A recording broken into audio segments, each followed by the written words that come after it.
First Alert Weather with meteorologist Lisa Villegas.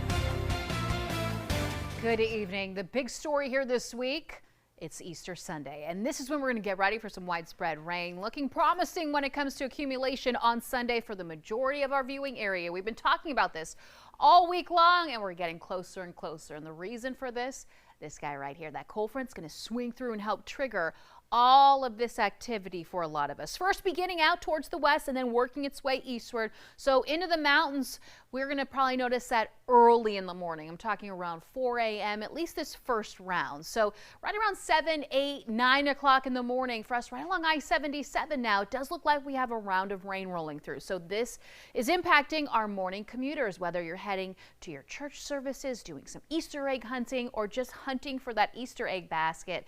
You might want to have some backup plans if anything is scheduled outdoors. Just have that in case here. And then in the early afternoon, this is when we're going to get ready for the potential of another round, but this is looking more likely that we will see these showers and maybe an embedded thunderstorm or two firing up early in the afternoon. I think most of us will at the very least see some light rain kind of rolling through. When it comes to accumulation, could see less than a half an inch of accumulation. I think maybe up to about a quarter for most locations. And it's something. It's not going to be enough to help us out with the latest drought monitor, which has now expanded. I'm talking about the extreme drought, which impacts the majority of Mecklenburg County now.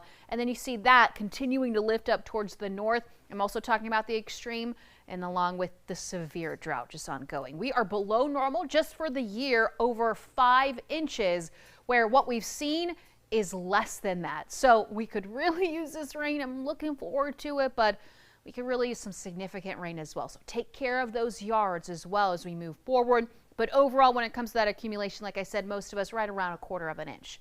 Now, after this cold front leaves us, I know we're getting ready for some rain.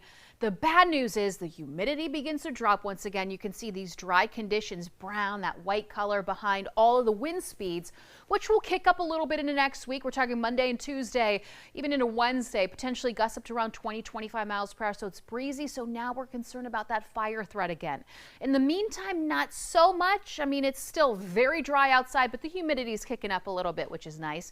Temperatures by tomorrow heading out the door in the low 60s. By the afternoon, we're going to reach highs in the low 80s again. So warming right back up. And then as we take a look at that 7-day forecast, want to leave you with some time to absorb this. The next couple of days, warm, definitely above normal. Overnight lows in the 60s. Sunday, a little cooler, getting ready for those rounds of rain. And then by next week, dry, a little breezy, cooler, very refreshing, just dry. That's what I'm worried about here. And then those temperatures eventually warming up into the 70s to finish out the 7-day forecast here, James.